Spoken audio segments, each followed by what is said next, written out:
Good morning बेटा। Attend your welcome.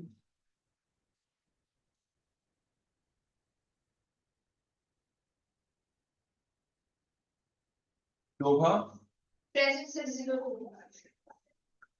Kirti, Yes sir, 0. Varsha, Yes sir, 0.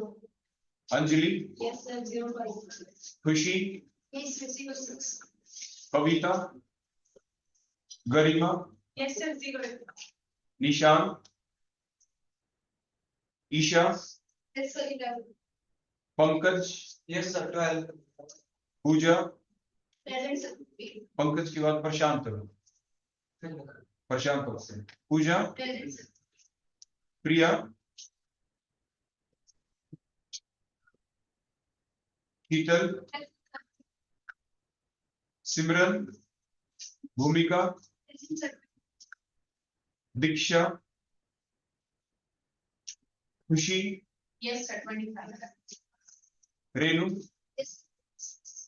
Muskan, Present sir. Hitesh, yes sir 20 Tamanna, Yes sir, 29. Nancy, Jyoti, Priyanka, Deepanshu, Sarika, Muskan, Sakshi, Aditi, Yes sir, 40. Jyoti, Yes sir, 40. Aryan, Lakshmi, Yes sir, 44. नैना,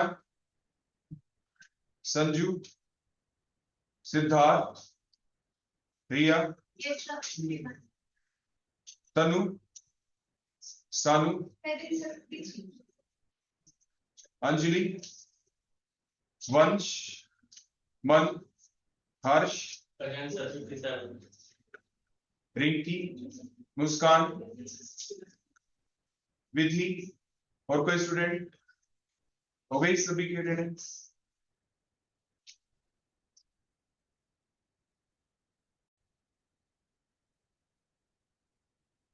किसी भी बच्चे की कोई doubt तो सबसे पहले तो आप वो पूछिए। आपकी यूनिट चली हुई है मीन्स एमीन यूनिट के अंदर कोई भी डाउट, उससे पहले एल्डिहाइड कीटोन कंप्लीट हो चुके हैं, उसके अंदर से कोई डाउट, उससे पहले आपकी कौन सी स्पेक्ट्रोस्कोपी थी सिलेबस में? वाईआर स्पेक्ट्रोस्कोपी के अंदर से कोई डाउट, कोई टर्म का ना पता चला हो, है ना? किसी के बीच मान लीजिए, देखो आपका पर्पस है मेन समझने का। आपका पर्पस कभी भी ये नहीं होता कि हमें यानी टीचर की नॉलेज टेस्ट करनी होती है, आपको समझना होता है। समझने का मतलब अभिप्राय क्या होता है कि मान लीजिए कोई भी चीज है मेरे को आज नहीं आती और मान लीजिए मैंने उसको पढ़ के आपको समझा दिया, तो वो मैटर करता है। समझ रहे हो मेरी बात? कुछ मान लीजिए किसी ये बात मैंने आपको इसलिए बताई कि आप इस चीज को नहीं करेंगे कि हम सर से पूछते हैं तो सर तो बिना देखे बता देते हैं। वो सारे टीचर आपके लिए अच्छे होते हैं, आप कोई भी और इंग्लिश पढ़ रहे हो, हिंदी पढ़ रहे हो, कुछ भी पढ़ रहे हो, बाई चांस कोई चीज किसी टीचर ने आज नहीं बताई, अगले दिन वो आपको समझाता है ना, पढ़ के आया फिर समझा दिया, या किताब लेके किताब के अंदर से भी आपको समझा पाया और आपको चीज समझ में आ गई। इट मीन्स वो आपके लिए बहुत ही अच्छे टीचर है। समझ रहे हो मेरी बात? आप उस चीज को अदरवाइज नहीं लेंगे कभी कि भाई वो तो देख के बता दिया, तो देख के अगर पता चलता तो बेटा आप ना समझ लेते, है ना? तो कोई भी ये बात मैंने कॉमनली बताई है किसी भी और भी क्लासेस में जैसे आप जाते हैं, तो इसीलिए आप उस चीज को समझें, ये आपके दिमाग में चीज सेट होनी चाहिए। ठीक हो गया बेटा? तो आज हम अपना लेक्चर स्टार्ट करते हैं। हाँ तो बेटा हमारा जो टॉपिक जैसे मैंने आपको बताया, उस टॉपिक का नाम क्या है? जो अभी यूनिट हमारी ऑर्गेनिक केमिस्ट्री की चली हुई है उसका नाम है एमीन्स। अभी तक आपने देखा होगा कि एमीन्स टॉपिक के अंदर हमने क्या क्या देखा। हमने सबसे पहले थोड़ा ब्रीफ रिव्यू तो हम आपको देंगे ही। आपने ये देखा कि इसके अंदर हमने सबसे पहले कि एक कंपाउंड होता है जिसको अमोनिया कहते हैं। अमोनिया एक ऐसा कंपाउंड भी होता है जिसके बारे में आपने सुना है कि अगर उसके बहुत ही लेस अमाउंट में फ्यूम्स हमारे नोज के अंदर चले जाएं तो आपको जो जुकाम या नाक रुक जाती है वो भी खुल जाती है। लेकिन इसका मतलब ये बिल्कुल नहीं होता कि कभी आपको यानी इस टाइप की कोई प्रॉब्लम हो तो आप जाके अमोनिया की बोतल खोल के आप स्मेल कर देंगे। यानी क्या होता है, अमोनिया प्लस एमीन्स अगर इनको एक्सेस में ले लिया जाए, जैसे मैंने आपको बताया, आपकी नोज को खोल देगा, लेकिन उसके बाद इसके और भी साइड इफेक्ट होते हैं। साइड इफेक्ट का मतलब डेथ तक भी हो सकती है इसकी वजह से। आपने देखा होगा पीछे काफी साल पहले, और कई बार आप न्यूज़पेपर में भी पढ़ते हैं, जहां पे भी आपकी जो आइस फैक्ट्री होती है वहां पे इसको यूज किया जाता है रेफ्रिजरेशन के अंदर। तो जब वो लीकेज हो जाती है, वहां से जो गैस लीकेज हो जाती है, अमोनिया फैल जाते हैं चारों तरफ, यानी सांस लेना दूभर हो जाता है, बड़ी मुश्किल हो जाती है ना, डेथ भी हो जाती है लोगों की। तो यानी वो उसका साइड इफेक्ट होता है, वो उसका क्या है, साइड इफेक्ट। तो वही जो अमोनिया, अगर उसी अमोनिया के हम H को कर देते हैं रिप्लेस बाय अल्काइल और एराइल ग्रुप या फिनाइल ग्रुप, मींस अगर आप बेंजीन रिंग सीधा लगा दें तो आप उसे फिनाइल कहते हैं, अगर सब्स्टिट्यूटेड बेंजीन रिंग लगा दे तो आप उसे एराइल कहते हैं। पढ़ा था ना आपने, आपको बताया गया था दोनों में डिफरेंस। बेंजीन देखो सिंपल, ये बेंजीन, और बेंजीन के ऊपर फार्मूला बोलो क्या था, C6H6, हर जगह H लगे हुए होते हैं देखो इस टाइप से, तभी तो फार्मूला है इसका C6H6, क्योंकि हर पोजीशन के ऊपर बोलो क्या आता है इसमें, आपके H। अगर हम सिर्फ एक H को हटा दें तो बोलो कौन बन गया, फिनाइल। यहाँ पे कोई ग्रुप लगा देंगे, कोई ना कोई जो लगेगा, Cl लगा दिया, क्लोरोबेंजीन बन गया, लेकिन Cl को छुपा ले, बचा हुआ ग्रुप आपका फिनाइल है। अगर हम एक से ज्यादा H को रिप्लेस कर देते हैं फिर वो आपका एराइल बन जाता है। कई बार एग्जाम में ऐसा पूछा भी जाता है, what's the difference between these two term, that is the phenyl and the aryl one. तो एक H हटाएं फिनाइल, एक से ज्यादा हटाएं तो एराइल, ऐसा आप उसको याद रखते हैं। अदरवाइज एक इन दोनों शब्दों को एक दूसरे की जगह आमतौर पे हम यूज करते रहते हैं, कभी पता भी नहीं चलता। कई बार हम लिख देंगे एराइल हैलाइड्स और हम क्लोरोबेंजीन की स्ट्रक्चर बना देते हैं। तो कहने का अभिप्राय क्या है, इन दोनों शब्दों को हम एक दूसरे की जगह यूज भी करते रहते हैं और उसको ठीक भी माना जाता है, लेकिन मोर प्रॉपरली जब पूछा जाए तो आप कुछ इस तरीके से बताएंगे। अदरवाइज एग्जाम में भी आप दोनों शब्दों के एक दूसरे की जगह यूज कर जाते हैं। इवन कॉम्पिटिटिव एग्जाम में भी कभी टर्म लिखी मिलती है तो इस तरह से लिखी मिल जाती है। क्लियर हो गया? तो हमने क्या किया, देखो उसी टाइप से जैसे मैंने आपको बता दिया एराइल फिनाइल, और उसके बेसिस के ऊपर अगर हम यहाँ पे कोई एल्काइल ग्रुप लगा दें R, तो आपके अमीन बन गए, लेकिन एलिफेटिक अमीन। अगर हम यहाँ पे डायरेक्टली कोई बेंजीन रिंग लगा देते हैं देखो इस टाइप से, तो आपके एरोमेटिक अमीन बन जाते हैं, ऐसा हमने बताया था। एक से ज्यादा हटाएंगे तो उसके बेसिस के ऊपर अमीन की टाइप बन जाती है, primary secondary tertiary. Lone pair भी यूज करवा के कोई एल्काइल ग्रुप लगा दें आप, कोई एराइल ग्रुप लगा देते हैं, तो उस वक्त वो क्वाटरनरी अमोनियम सोल्ट बन जाता है। और क्वाटरनरी अमोनियम सोल्ट के बेसिस के ऊपर आपने देखा था कि आपकी एक रिएक्शन आगे, एक रूल आ गया था जिसे आप होफमान एलिमिनेशन कह देते थे, जिसमें एल्कीन बनती थी। एल्कीन भी आपके देखा जाता था कि वहां पे लेस सब्स्टिट्यूटेड एल्कीन बन जाती है, ऐसा हमने पढ़ा। फिर क्वाटरनरी अमोनियम सोल्ट के बेसिस पे आपने फेज ट्रांसफर कैटालिसिस पढ़ा था, जो कि ऐसी रिएक्शन को करवा देता है जो बहुत स्लो चल रही होती है, जिसमें काफी समय लंबा लग सकता है, जैसे एल्काइल हैलाइड की रिएक्शन KCl के साथ। तो फेज ट्रांसफरेंस करवाया किसने, उसी क्वाटरनरी अमोनियम सोल्ट ने, जिसकी वजह से रिएक्शन आपकी फास्ट हो जाती है, उसे फेज ट्रांसफर आप कैटालिसिस कहते थे। उसके बाद हमने क्या देखा, कल जो हमने आपको पढ़ाया था, बेंजीन रिंग वाला कंपाउंड हमने अमीन ले लिया, जैसे एनिलीन हमने ले लिया, फिर हमने देखी उसके अंदर चलने वाली रिएक्शन जिनका नाम था इलेक्ट्रोफिलिक सब्स्टिट्यूशन रिएक्शन, जो आपने पढ़ी। और वो पढ़ते वक्त आपने देखा कि कुछ रिएक्शन ऐसी थी जो हमने उसमें देखी जो आराम से हो नहीं पा रही थी, जिसमें जो प्रोडक्ट हम बनाना चाहते थे वो नहीं बन रहा था, हमारा रिक्वायर्ड डिजायर्ड प्रोडक्ट नहीं बन रहा था, अनडिजायर्ड प्रोडक्ट बन रहा था, मीन जो हम नहीं चाहते थे वो बन गया। तो मीन्स फिर उस लिमिटेशन को कैसे किया गया दूर, वो हमने देखा कि आपकी नाइट्रेशन के दौरान ऐसा हो रहा था, आपने देखा कि हेलोजिनेशन के दौरान ऐसा हो रहा था। तो उस लिमिटेशन को दूर करने के लिए जो NH2 ग्रुप है उसकी वजह से हो रहा था, क्योंकि उसका स्ट्रॉन्ग प्लस R इफेक्ट था। क्योंकि यहाँ पे मान लीजिए NH2 ग्रुप लगाते तो इसका क्या था, स्ट्रॉन्ग प्लस R इफेक्ट भी था यहाँ पे। तो इस स्ट्रॉन्ग प्लस R इफेक्ट को थोड़ा कम किया गया, कैसे, इसके लॉन्ग पेयर को हम चाहते हैं पूरे के पूरे बेंजीन रिंग की तरफ ना आए, तो डिस्ट्रीब्यूट थोड़ी दूसरी साइड में हो जाए। एसाइलेशन रिएक्शन के द्वारा हमने ऐसा करवाया था। और लास्ट में जाते जाते कल मैंने आपको बताया कि जो एसाइलेशन रिएक्शन है ऐसी, जिसको हम प्रोटेक्शन भी कह रहे थे NH2 ग्रुप की, उसका एक स्पेशल नाम भी है उन साइंटिस्टों के नाम के ऊपर। अगर हम उस एसाइलेशन रिएक्शन के दौरान हम जो एसिड हैलाइड जो हम लेते हैं वो बेंजोइल क्लोराइड ले लेते हैं। अगर हम बेंजोइल क्लोराइड ले लेते हैं और रिएक्टेंट हमारा ये एनिलीन होता है, बेसिक मीडियम में रिएक्शन कर देते हैं, रिएक्शन आपकी क्या कहलाई थी, रिएक्शन थी स्कोटन बोमान रिएक्शन। और फिर उसका हमने कोरिलेट कर दिया था फिनोल वाले चैप्टर के साथ भी, कि अगर आप एनिलीन की जगह फिनोल भी ले लें तो भी रिएक्शन सेम रहती है। रिएक्शन का नाम क्या, स्कोटन बोमान रिएक्शन। तो ये था अब तक का बैक रिव्यू जो अभी तक हमने आपको पढ़ाया था। अब शुरू करते हैं उससे आगे। तो अब हम क्या देखेंगे कि आपके जो एमीन्स हैं इसमें जो चीजें अभी तक हमने देख ली, उसके बाद अब हम अपना एक चार्ट बनाएंगे। अब यहाँ किस चीज का चार्ट बनाएंगे, जिसमें हम क्या देखेंगे कि मान लीजिए हमने कोई भी स्ट्रक्चर बना दी यहाँ पे अमीन की, फॉर एग्जांपल CH2 NH2 देखो, मान लीजिए मैंने लिख दिया आपके एग्जाम में मान लीजिए कन्वर्जन आने होते हैं, कन्वर्जन के लिए हमें चार्ट बनाना जरूरी हो जाता है। जैसे आपने और भी अपने लोअर क्लासेस के अंदर भी किसी भी की प्रिपरेशन जब देखी है तो इसी टाइप से आप चार्ट की फॉर्म में उसको याद कर लेते हैं। मान लीजिए मैंने बीच में ये स्ट्रक्चर बना दी जिसमें 2 कार्बन है, स्टेट चेन के अंदर है, NH2 ग्रुप लगा दिया, तो मींस एलिफेटिक एमीन हमने ले लिया और इस एलिफेटिक एमीन के अंदर इसका नाम क्या हो गया, इथेन एमीन। हम चाहते हैं इसको प्रिपेयर कर ले। मान लीजिए एग्जाम में सिंपल सा क्वेश्चन आ गया कि how can you prepare the ethane amine, given it 2 method 3 methods ऐसे आ जाए, या how can you prepare the ethane amine from, कोई नाम आ जाए, किसी रिएक्टेंट का नाम आ जाए, तो वो जो भी होगा कोई दूसरा रिएक्टेंट वो कौन हो सकता है, वो कोई भी हो सकता है। मैंने आपको हर बार ऐसा ही बताया था, एल्डिहाइड कीटोन वाले चैप्टर में भी आपको बताया था। तो वो कोई भी कौन, मान लीजिए हम यहाँ पे लिख देते हैं कि हम इसको प्रिपेयर करना चाहते हैं किसी एल्केन से, हम इसको प्रिपेयर करना चाहते हैं किसी एल्कीन से, हम इसको प्रिपेयर करना चाहते हैं किसी एल्काइन से, हम इसको प्रिपेयर करना चाहते हैं किसी एल्काइल हैलाइड से। ऐसे हम किसी भी जो रिएक्टेंट होता है उससे हम इसको कन्वर्ट कर सकते हैं, कन्वर्ट कर सकते हैं। ठीक हो गया। अब कैसे, तो उसके लिए हमें इतना तो देखो ध्यान रखना ही होगा, जब हम पढ़ के जाते हैं कि आ गया हम भूल गए क्या करना था, तो ऐसे नाम लिख दें एग्जाम में, 3 मेथड 4 मेथड जो भी हैं। फिर उसके बाद आप क्या करेंगे, आप ये काउंट करेंगे कि इसमें कितने कार्बन वाला एमीन आपको प्रिपेयर करना। आपको दिख रहा है यहाँ पे तो 2 कार्बन वाला है, तो 2 कार्बन वाला एल्केन ले लेंगे, हमने 2 कार्बन वाला देखो एल्केन ले लिया, CH3 single bond CH, 2 carbon वाली। आप एल्कीन ले लेंगे, देखो CH2 डबल बॉन्ड CH2 ले लिया। 2 कार्बन वाली आप एल्काइन ले लेंगे, देखो CH ट्रिपल बॉन्ड CH ले लिया। 2 कार्बन वाला आप एल्काइन हैलाइड ले लेंगे, CH3 CH2 CH, यानी ऐसा हमने कर दिया है।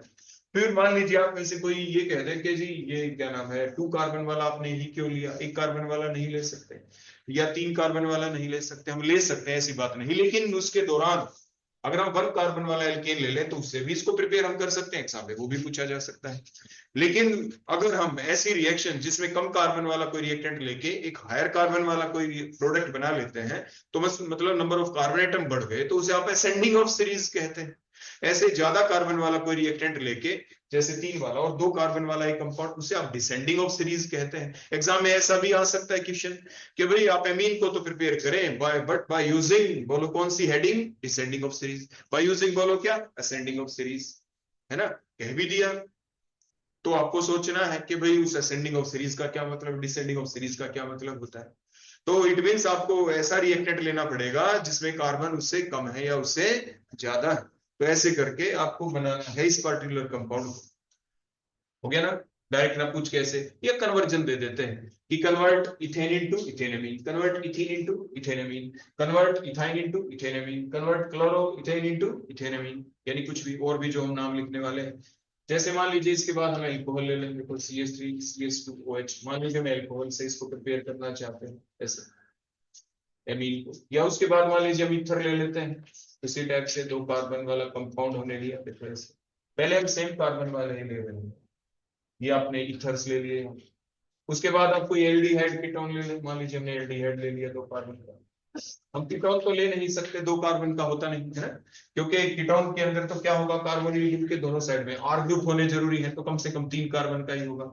तो क्या हम 3 कार्बन वाला वो कार्बोनिल ग्रुप मतलब कीटोन लेके क्या हम इसको 2 कार्बन वाले में कन्वर्ट कर सकते हैं? बिल्कुल कर सकते हैं। पहले मतलब एक कार्बन कार्बन बॉन्ड का क्लीवेज करना होगा। हमने एल्डिहाइड कीटोन वाले चैप्टर में आपको सिखाया तो था क्या करते हैं। उसके लिए आप पॉप-अप्स रूल लगा लेते हैं, ऑक्सीडेशन कर देंगे आराम से, आपके कार्बोक्सिलिक एसिड में फिर वो कन्वर्ट हो जाएगा। फॉर एग्जांपल आगे हमने ऐसे मान लीजिए लिख भी दिया यहाँ पे, देखो CH3 डबल बॉन्ड और CH3 मान लीजिए ये लिखते हैं। उसके बाद मान लीजिए हम कार्बोक्सिलिक एसिड ले लें, हमने कार्बोक्सिलिक एसिड ले लिया, या हम कोई एसिड डेरिवेटिव ले लें। यहाँ पे क्या लेने हैं, एसिड डेरिवेटिव्स।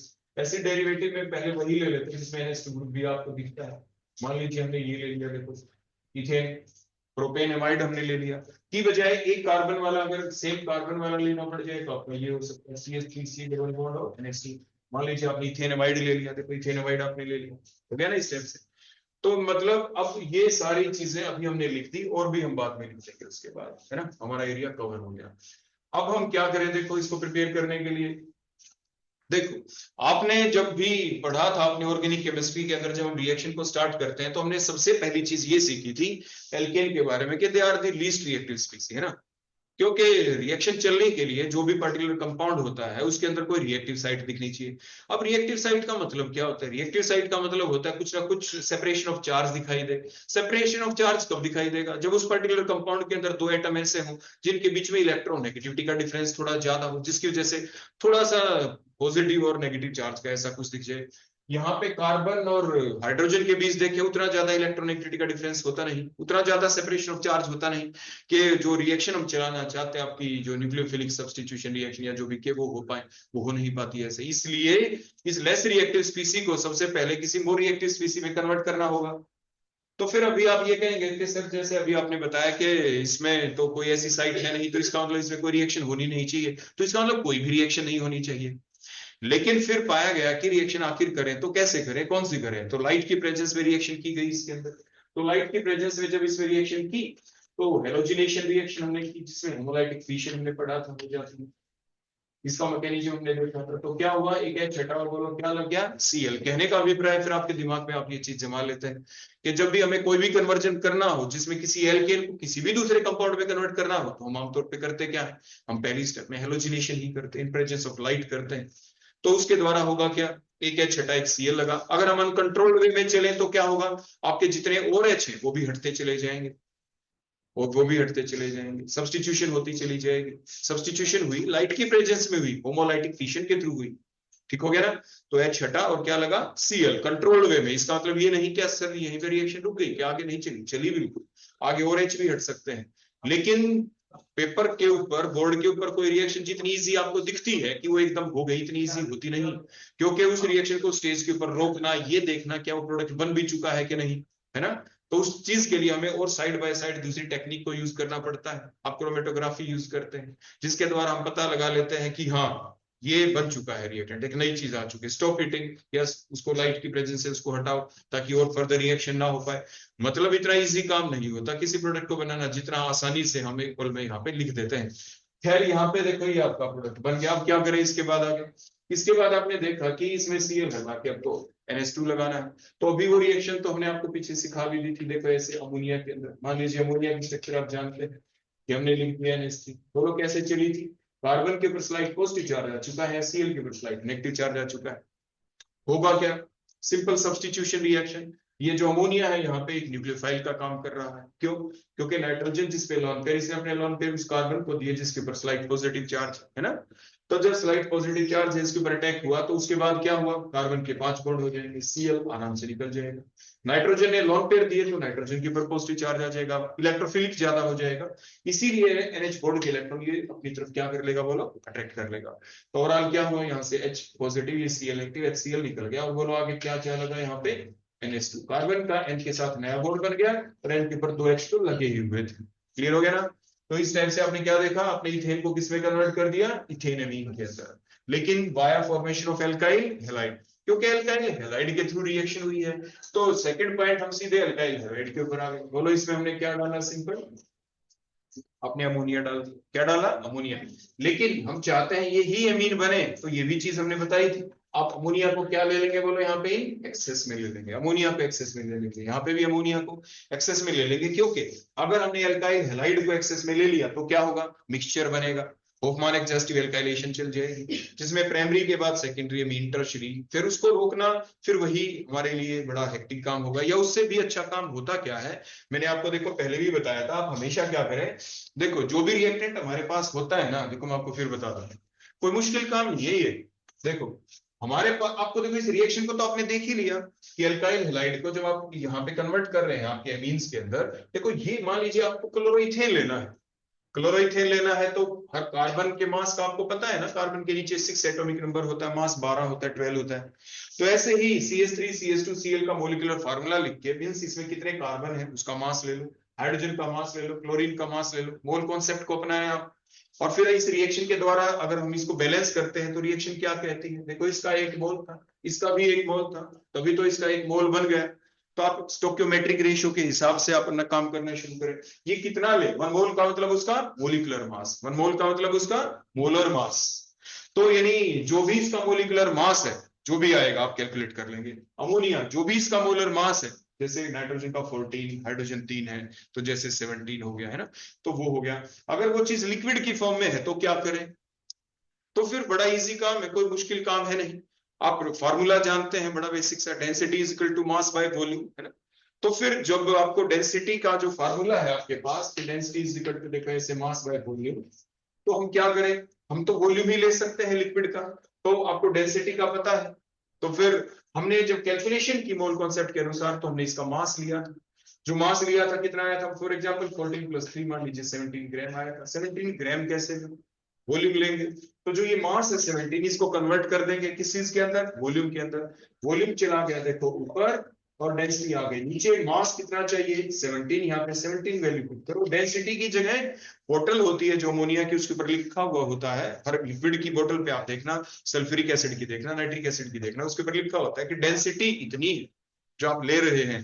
तो फिर आप डेंसिटी से आपने डिवाइड कर दिया, उसका वॉल्यूम आ गया, मतलब 17 ग्राम अगर सॉलिड फॉर्म में वो होता, 17 ग्राम कितने वॉल्यूम के इक्वल है, वो इतने वॉल्यूम के इक्वल है, क्योंकि उसकी डेंसिटी इतनी है। तो हमें वॉल्यूम निकल गया, उतना हम मेजर कर लेंगे अपनी मेजरिंग सिलेंडर की हेल्प से। हो गया ना कैलकुलेट। मतलब इसका 1 मोल चाहिए, 1 मोल का मतलब 17 ग्राम, तो मतलब कितना ml, तो यहां से पता चला, तो उतना ml ले लिया। और ये भी मान लीजिए लिक्विड की फॉर्म में है तो ऐसे ही कन्वर्जन इसमें करेंगे। कोई कंपाउंड सॉलिड की फॉर्म में तो डायरेक्ट सॉलिड ले लेंगे, सीधा मोलर मास हम ले लेंगे, पता चल गया। तो जो हमने कैलकुलेटेड अमाउंट के अंदर ऐसे अमाउंट निकाल ली, अब एग्जैक्टली ही उतना मिला दें, उसमें आप कम ज्यादा मत करें, कम ज्यादा नहीं करेंगे, कोई चीज एक्सेस में है नहीं, तो मीन्स आपका जो प्रोडक्ट बनना था वो बन गया, प्लस साइड प्रोडक्ट बनना था वो बन गया। आप जब क्रोमेटोग्राफी भी करके देखेंगे तो आपको क्या दिखाई देगा, शुरू में जो आपने स्पॉटिंग की तो आपके पास 2 स्पॉट थे क्योंकि 2 रिएक्टेंट थे। कुछ समय के बाद आप क्या देखेंगे, दोबारा स्पॉटिंग बार बार करेंगे तो क्या दिखाई देगा, जो 2 ओरिजिनल स्पॉट थे वो डिसअपीयर हो गए, नया स्पॉट आ गया, मतलब प्रोडक्ट बन गया। ऐसे हम पता लगा लेते हैं रिएक्शन की कंप्लीशन के बारे में। तो क्रोमेटोग्राफी जो टेक्निक होती है उसकी एप्लीकेशन होती है, जो क्रोमेटोग्राफी के दौरान आपको बताया गया था। पता चल गया ना बेटा। ये बात मैंने आपको इसलिए भी बताई कि आप प्रैक्टिकल भी कर रहे होंगे, आपकी प्रिपरेशन भी जरूर होती होगी, आप किसी दिन करके देखना। जो भी आपके सिलेबस में जो भी है प्रिपरेशन, उस रिएक्शन लिखी हुई होती है आपकी प्रैक्टिकल बुक के अंदर, आप उस रिएक्शन को लिखें, आप देखें, और बेसिक आपकी प्रैक्टिस भी हो जाएगी। अपनी मोल कॉन्सेप्ट लगाएं और मेजर करें कि जो किताबों में लिख रखा होता है ना 2 ग्राम इस ये ले लो वो ले लो, आप उस चीज के ऊपर जाते क्यों, आप अपनी तरफ से ना कैलकुलेशन करके देखें, फिर मैचिंग करके देखें कि बुक वाले ने जो वो बातें लिखी क्यों लिखी, क्या वो स्टोइकियोमेट्री रेशियो के अनुसार है या कोई एक्सेस में तो नहीं आ गई हमारी बैलेंस केमिकल इक्वेशन के अनुसार। तो आप खुद ऑब्जर्व कर सकते हैं। देखो ये जो काम है ना आप अपने लेवल के ऊपर खुद करेंगे तो जिसे पीएचडी कहते हैं आगे जाके लोग, मान लीजिए आप ऑर्गेनिक में करते हैं और उसके दौरान सिंथेटिक वर्क आप करते हैं, कोई प्रिपरेशन करते हैं, वहां पे कोई नई चीज नहीं होती, हम आपको बता दें। ये जो काम आप यही कर रहे हैं इसका इलाबोरेशन होता है, वो बस थोड़े और रिएक्शन करते, करना ऐसे ही होता है, ऐसे ही मेजर करते हैं। मोल कॉन्सेप्ट हमेशा साथ रहती है, वो कभी पीछा नहीं छोड़ती। तो अगर आप उस चीज में पहले ही अपना काम करना शुरू कर देंगे तो आपको क्या कोई चीज मुश्किल नजर आएगी नहीं। पीएचडी आपकी बीएससी से आसान होती है, वहां पे तो सिर्फ प्रैक्टिकली काम करना होता है, कोई ऐसा वैसा तो और कुछ करना होता नहीं। ठीक हो गया ना। तो इसलिए ये चीज आप सीख के जरूर जाएंगे। अब की बार जब आप कोई प्रिपरेशन कर रहे हो तो आप ऐसा प्रैक्टिकल के दौरान करके एक बार देखना। फिर भी किसी बच्चे को कोई डाउट आए तो आप आ सकते हैं, जो भी कंसर्न टीचर आप उससे पूछ सकते हैं, हमसे पूछ सकते, किसी से भी आप पूछ सकते। ठीक हो गया बेटा। आगे इतनी बात समझ में जो आपको बताई गई, देखो इसको मैं क्लियर कर देता हूँ। तो आपने क्या देखा कि आपने कैसे प्रिपेयर किया इथेनेमीन को, आपने इथेन से प्रिपेयर किया, क्लोरोइथेन से किया, तो सेकंड टेक्निक आ गई क्लोरोइथेन से बनाना। उसके बाद हम पहुंच जाते हैं आपकी एल्कीन के ऊपर। जो एल्कीन है आपके यहाँ पे क्या करें, आप ऐसा तो कर नहीं सकते, कई बार बच्चे कर देते हैं सर ऐसा करते हैं, सिंपल सा ना दिख रहा है सर, जो देखो जो तुक्के से लगाने होते हैं जो बच्चे करते हैं कई बार, सर अमोनिया लिख देते हैं सीधा, एक जगह H लग जाएगा एक जगह NH2। हाँ पेपर के ऊपर तो सब कुछ हो रहा है लेकिन वो पॉसिबल है नहीं ना यहाँ पे। वो इसलिए नहीं है क्योंकि जब भी हम एल्कीन के अंदर कोई रिएक्शन करते हैं यहाँ पे, तो जो रिएक्शन होगी इस टाइप की जिसे आप कह रहे थे, तो वो रिएक्शन कैसी होगी, क्योंकि यहाँ पे हाई पाई इलेक्ट्रॉन डेंसिटी, तो इलेक्ट्रॉन डेंसिटी का जो नेगेटिव चार्ज डेंसिटी है, तो अटैक करेगा कौन, अटैक करेगा वो जिसके पास पॉजिटिव चार्ज हो। पॉजिटिव चार्ज का इलेक्ट्रोफाइल अटैक करेगा, डबल बॉन्ड है तो एडिशन रिएक्शन होगी। तो इलेक्ट्रोफिलिक एडिशन रिएक्शन होगी। आप आयनिक स्पीसी तो डाल सकते थे, जैसे फॉर एग्जांपल ऐसा कोवैलेंट कंपाउंड डाल सकते हो जिसमें सेपरेशन ऑफ चार्ज हो रहा हो, जैसे आप इसमें HCl डाल सकते हैं, एक जगह H दूसरी जगह Cl लग जाएगा, HCl डाल सकते हैं, एक जगह H दूसरी जगह Cl लग जाएगा। कुछ आ गई बात समझ में? लेकिन आप ऐसा नहीं कर सकते कि जो अमोनिया जिसके अंदर ऐसा कुछ हो नहीं सकता कि आप ऐसे कंपाउंड को डाल दें। तो उसके लिए क्या करें, आपको सबसे पहले इस पर्टिकुलर कंपाउंड को या तो आप इसको कन्वर्ट कर देंगे इस डायरेक्शन में एल्केन के अंदर, बोलो किस में कन्वर्ट कर देंगे, एल्केन के अंदर। क्या करेंगे, simple hydrogenation in presence of the catalyst, nickel platinum palladium जो भी डाल के 573 to 673 आपने टेम्परेचर रखा, जिसे सेवेटियर-सैंडर्न रिएक्शन आप कह देते थे। तो सेवेटियर-सैंडर्न रिएक्शन आपने की जिसमें निकिल डी ब्लॉक एलिमेंट है जो कि कैटलिस्ट का काम करेगा। देखो कोई भी डी ब्लॉक एलिमेंट कैटलिस्ट का काम क्यों करता है, वो इसलिए करता है क्योंकि डी ब्लॉक एलिमेंट के अंदर जब आप देखते हैं तो उसका हाई सरफेस एरिया होता है, उसके पास अनपेड इलेक्ट्रॉन होते हैं, जिसकी वजह से वो जो सरफेस एरिया प्लेटफॉर्म प्रोवाइड करता है वहां पे जो reactant molecule they come and sit on their surface and come closer to each other, finally collide effectively with each other, result in the formation of the product. फिर product बन जाता है।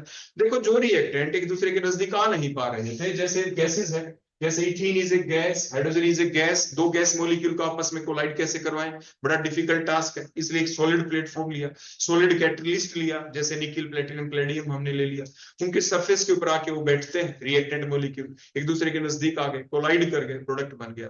तो मींस इसीलिए, और फिर उसके बाद वो सरफेस के ऊपर से फिर से हट जाते हैं। आगे बेटा बात समझ में? तो आपने इसको क्या किया, सेवेटियर-सैंडर्न रिएक्शन की, इथेन बन गया, और आगे प्रोसीजर आपको दिख ही रहा है क्या करेंगे। या दूसरा मैंने क्या बताया, इसके अंदर हमने देखो क्या डाल दिया, यहाँ पे HCl डाल दिया, देखो HCl डाला तो फिर आपका एल्काइल हैलाइड डायरेक्ट बन गए। फिर आगे की स्टेप फिर आपको दिख रही, क्लियर हो गया। उसके बाद अगर हमारे पास एल्काइन हो तो क्या करें, एल्काइन हो तो उसी टाइप से आप इसको पहले एल्कीन में भी कन्वर्ट कर सकते हैं, या डायरेक्ट आप इसको किस में कन्वर्ट कर सकते हैं, बोलो सीधे एल्केन के अंदर भी कन्वर्ट कर सकते हैं। एल्केन में कन्वर्ट करने के लिए ही रिएजेंट जो मैंने लिख रखा था H2-Ni, और इन presence of that particular temperature range आपके इथाइन सीधे किस में कन्वर्ट हो गए, इथेन के अंदर। या आपके रिएजेंट बता रखे हैं अलग अलग, जैसे पैलेडियम BaSO4 सल्फर आप डाल देते हैं, तो जिसकी वजह से आपकी पार्शियल रिडक्शन आप कर सकते हैं आपकी किस चीज की, एल्काइन की, जो इथाइन इथीन में कन्वर्ट हो जाएगा। फिर आगे फिर स्टेप आपको दिख रही है यहाँ पे, आगे ना बात समझ में। तो यानी आपके पास अलग अलग तरीके हैं, आप इसको एल्केन में बदलें, एल्कीन में बदलें, आप डायरेक्ट इसमें आप चाहे बदल दें, मान लीजिए आपने कर दिया, कोई ऐसी बात नहीं कि आप कर नहीं सकते। क्या क्या सर हम इसमें HCl नहीं डाल सकते, आप डाल सकते हो HCl, लेकिन HCl डालोगे तो एक ही तो बॉन्ड टूटेगा ना। देखो ऐसे मान लीजिए एक बॉन्ड टूट गया तो उससे हुआ क्या, CH डबल बॉन्ड, CH एक कार्बन के ऊपर H लग गया, एक के ऊपर देखो Cl लग गया, तो जिसकी वजह से बना क्या, विनाइल क्लोराइड बन गया। बोलो क्या बन गया, विनाइल क्लोराइड। ये तो आप बना सकते हैं।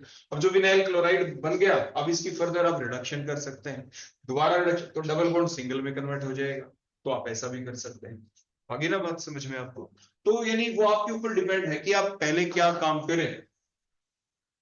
पहले आप इसके अंदर HCl डालना चाहते हैं, उसके बाद रिडक्शन करना चाहते हैं, लेकिन उसकी कमियां भी होती है रिडक्शन करने की। मान लीजिए पहले हम इसमें HCl डाल दें फिर कहीं रिडक्शन कर दें, तो देखो मान लीजिए हमारे पास एल्काइल हैलाइड है, ये चैप्टर आप पहले पढ़ चुके हैं। अगर हम इसकी रिडक्शन करते हैं, रिडक्शन करने से यहाँ से H हट जाता है, ये Cl लग जाता है, H लग जाते हैं, मतलब एल्केन बन गया। बोलो कौन बन गया यहाँ पे, एल्केन। रिडक्शन की ये लिमिटेशन हो जाती है कि अगर हम यहाँ पे जो हम कह रहे थे HCl डाल दें, विनाइल क्लोराइड बन जाएगा, फिर हम रिडक्शन करें, तो जरूरी थोड़ी ना है कि उसके द्वारा जो हम चाहते हैं वही काम हो। क्या पता Cl भी रिप्लेस हो जाए उस रिएक्शन के दौरान, है ना। तो फिर जो काम हमने किया था वो सक्सेसफुल हुआ ही नहीं, हमारा केमिकल भी वेस्ट हो गया। हमें मिल गए एल्केन, तो हम सीधा ना एल्केन बना देंगे, समझ गए। तो यानी ऐसी ऐसी बातें आपसे पूछ सकते हैं एग्जामिनेशन के दौरान कि आपने पहले HCl डाला, उसके बाद रिडक्शन क्यों नहीं की। भाई उसके रिडक्शन करने से जो आपके हैलाइड ग्रुप जो लगा हुआ था वो भी तो रिप्लेस हो सकता है। फिर आप कह सकते हैं सर सिलेक्टिव अमाउंट में डालेंगे, फिर हमें देखना पड़ेगा कि जो रिएजेंट हम डाल रहे हैं उसका स्पेसिफिक नेचर है कि नहीं। मान लीजिए 1 मोल तो डाल दिया, पहले रिडक्शन किसकी करेगा, कार्बन Cl बॉन्ड उसकी करेगा, या कार्बन कार्बन डबल बॉन्ड है उसकी करेगा, तो उसका हमें सिलेक्टिव नेचर देखना पड़ेगा। अगर हम मोल कॉन्सेप्ट के अनुसार बिल्कुल कैलकुलेटेड अमाउंट में डालना चाहे कि एक ही मोल डाल देते हैं, वो किसी एक की करेगा रिडक्शन, है ना, डाला ही बिल्कुल मोल कॉन्सेप्ट के अनुसार है। तो लेकिन उससे पहले हमें उस चीज की नॉलेज भी तो होनी चाहिए ना कि वो अब रिडक्शन करेगा तो आखिर किसकी करेगा। ठीक हो गया बेटा। तो ये कुछ चीजें होती हैं जो हमें ध्यान रखनी पड़ती है। तो देखो इसको मैं यहाँ से क्लियर कर देता हूँ, क्लियर हो गया इतना।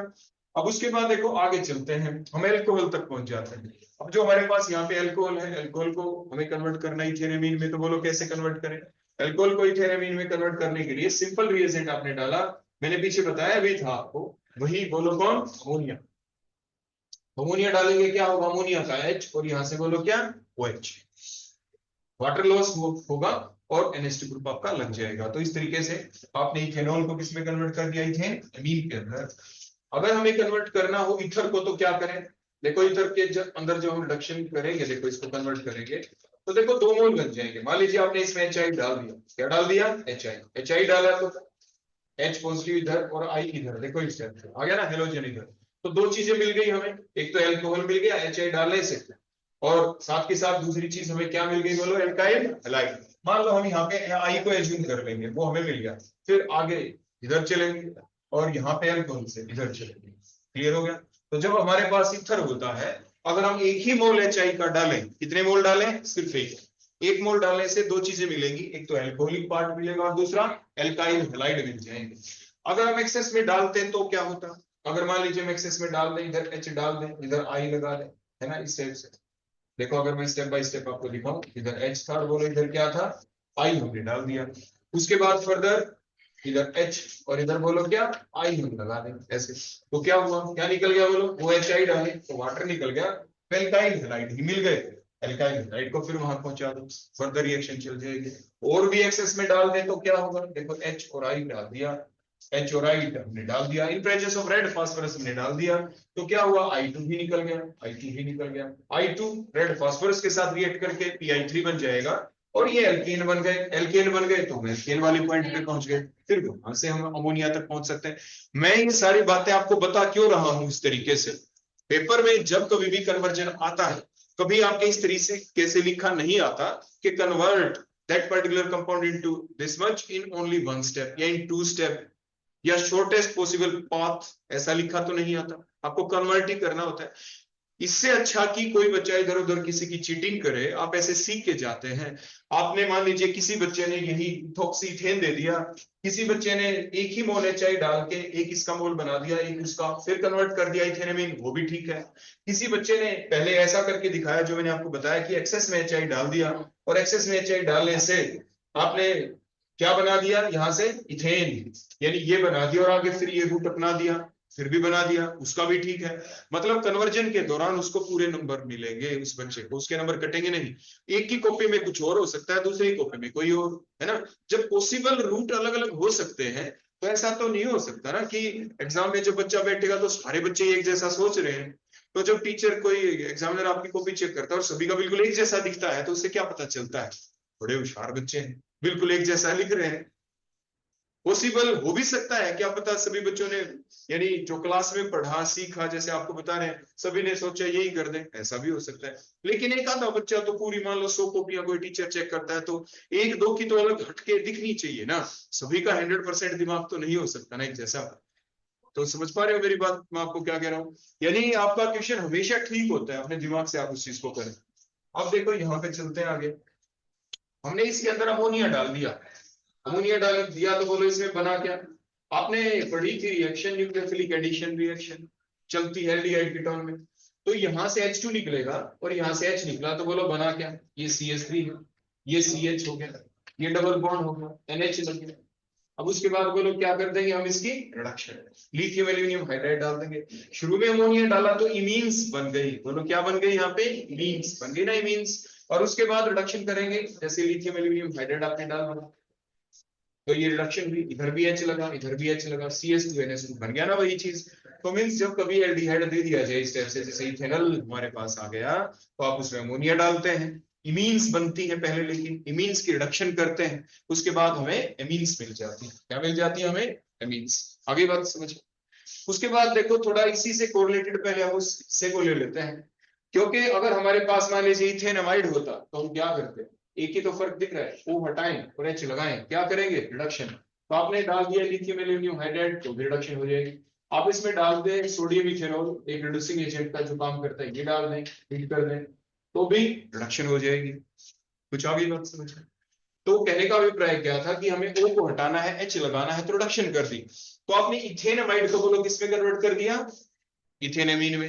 फिर एक बच्चे ने गलती क्या कर दी, उसने ये जो नीचे दे रखा था जिसमें कार्बन ज्यादा है, उसने यही रिएजेंट डाल दिया तो रिडक्शन हो गई, वो हट गया, H लग गए, लेकिन बना कौन, 1 2 3 कार्बन वाला प्रोपेन एमीन बन जाएगा। वो तो हमें बनाना नहीं, वो तो नहीं बनाना है हमें क्या करना है, इस CO को हटाना है।